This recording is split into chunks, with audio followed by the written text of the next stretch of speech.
인사 말씀해 주십시오. 네. 저는 충동적으로 이런 것을 봤는데 이 정신이 입도 하나로 모아지면 그 기분이 바로 무엇이냐면 하늘 기운하고 통하는 것이고 우주 기운하고 통하는 것입니다. 그것이 정기라고 합니다. 정기를 잘 수련해서 간직하고 있는 나 개인의 문제가 아니라 내 마음을 통해서 모든 여러분 동지들이 다 하나 한 뜻으로 한 정신으로 우주를 통합하고 민족을 통일하고 세계를 재결합시키는 큰 역할이 이루어질 것으로 생각합니다. 오늘 큰 뜻보다 이번 기회를 축원하면서 여러분 한 모습을 보고 감격했습니다. 앞으로 대성하기를 축원하겠습니다. 네. 감사합니다. 차렷 경례. 네. 심사자 마주 보세요. 차렷 경례.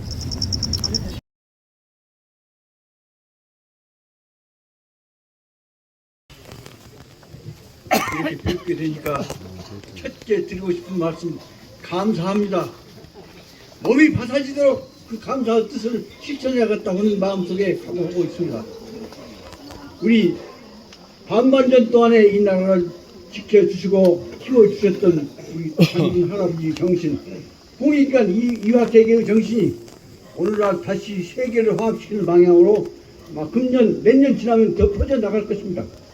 비록 나라는 겉으로 갈라져 있는 것 같지만 오늘 모습을 보니까 전부 다 화합하고 수원하고 다 화합된 대화합의 민족 대화합의 계기가 오늘 장군 할아버지 나라 세우셨던 그 정신에 의해서 더 이루어질 것으로 확신하면서 그 은혜를 우리가 항상 가슴에 안 짓고 책임을 수 있는 동안에 책임감 만큼 하늘은 더 우리한테 내리실 것입니다.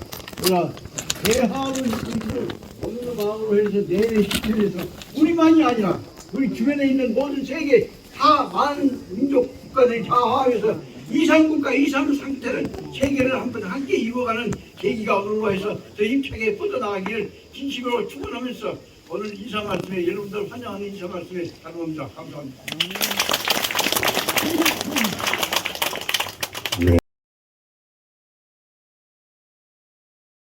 신화를 얘기하게 되면 신화 속에는 세 가지 측면이 있습니다. 신화 전설로서의 의미와 그 다음에 일제 식민지 침략을 당해서 당군을 종교 신앙으로 모시는 이른바 대종교, 대종교를 처음 창안하신 분도 이 보성 분이시죠. 그리고 이제 저처럼 소생들이 하는 사실로서의 당군. 그런데 당군 신화에서 우리가 한쪽으로는 신화 전설로서는 받아들이지만 역사적 사실로는 받아들이기가 좀 불편한 점이 있습니다. 우선 4356년 전에 나라를 세웠다. 그 다음에 하늘에서 내려왔다. 곰의 자손이다. 사실은 이건 우리가 가지고 있는 상식으로는 사실로 받아들일 수가 없는 거거든요. 그러니까 그 신화 속에 들어있는 변질되고 과장되고 때에 따라서는 전화된 그 의미의 예를 들면 핵심을 찾아내는 게 저희들 역사가 하는 일입니다. 그러니까 4356년 그 숫자가 중요한 게 아니고 고래 옛적이다. 당군께서 처음 우리나라에 국가를 만들었다. 그래서 시조다.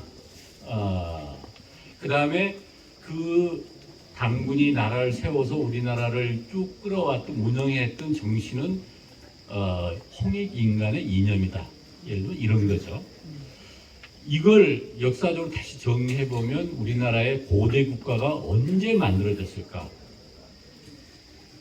고구려, 백제, 신라, 삼국시대 이전에 먼저 있는 나라가 조선이고 그 만든 세운 사람은 당군. 그걸 이제 우리가 성경, 기독교에서 얘기하는 바이블처럼 의미를 전환시키고 오늘날 우리들한테 맞게 각색을 해서 4356년이다 라고 얘기하고 신단수 하에 태백산에 이렇게 얘기하고 그 의미를 확대하기 위해서 하늘의 손자, 환인의 손자, 환웅의 아들, 곰의 아들 이렇게 설명하는 거죠.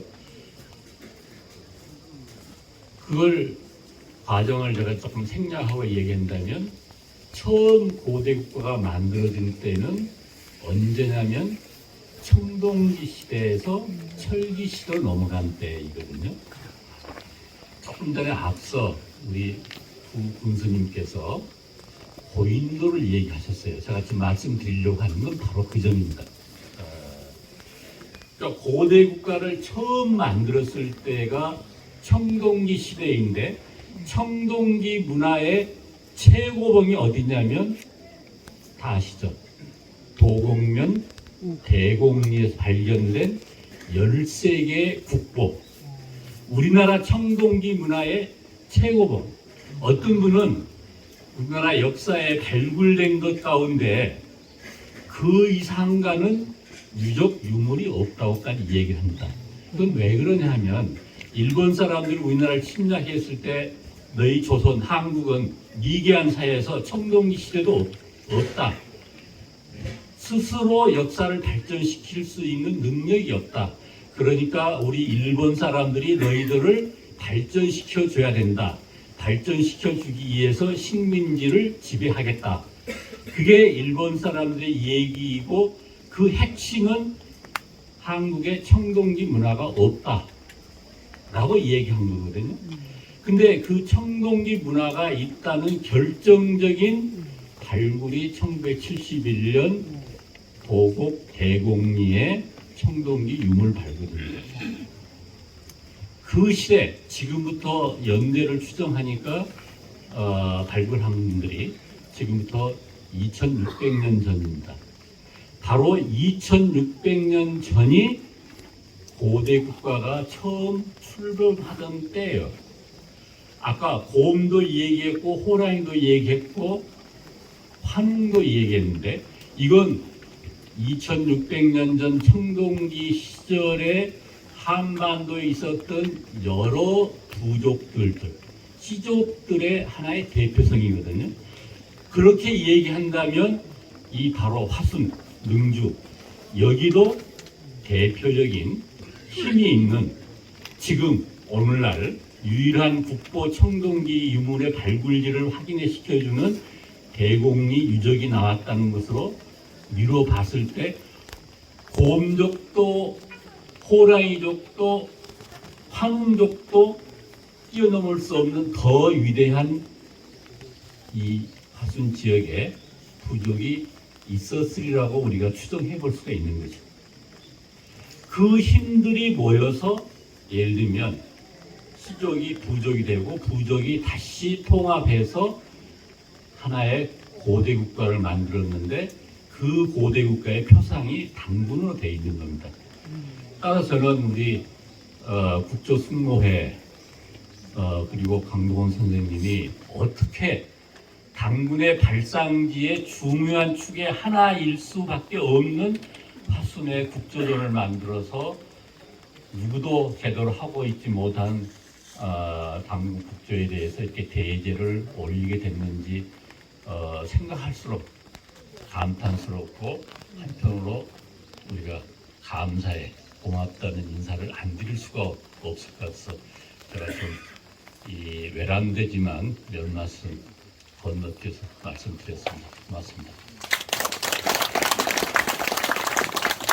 네, 감사합니다. 단군성교의 개국에 부족의 후손입니다. 근데 이런 간단한 이야기도 젊은이들한테 가서 이야기를 하면 뭔 말인지 못 알아들어요. 그러니까 안타깝습니다. 그러니까 지금부터라도 어르신들께서 지금 우리는 부유족이다. 전라도 사람들이 왜 그렇게 깡으로 악으로 광주 민주항쟁 같은 그 불가능한 역사를 이겨내는가. 그거는 바로 부유족의 이 피가 연면이 우리 가슴속에 흐르고 있기 때문입니다. 그런 것들 제가 지금 연구하고 있어요. 그리고 이제 여기에 단군 할아버지 한 분 계시죠. 근데 제가 북경을 갔는데 북경에도 단군이 계셔요. 북경에 백단선이 있습니다. 북경에 제가 직접 갔다 왔고요. 거기가 평양선이 거기 있더라고요. 거기 단군이 계시고요. 여기에도 바로 단군이 계셨어요. 영암의 옛날 지명이 뭐냐면요. 곤미입니다. 곤미. 곤미가 뭐냐면 이 역사적으로 오선 왕을 곤미라고 불러요. 근데 놀랍게도 이 삼국사기에 반남군의 옛날 지명이 곤미였어요.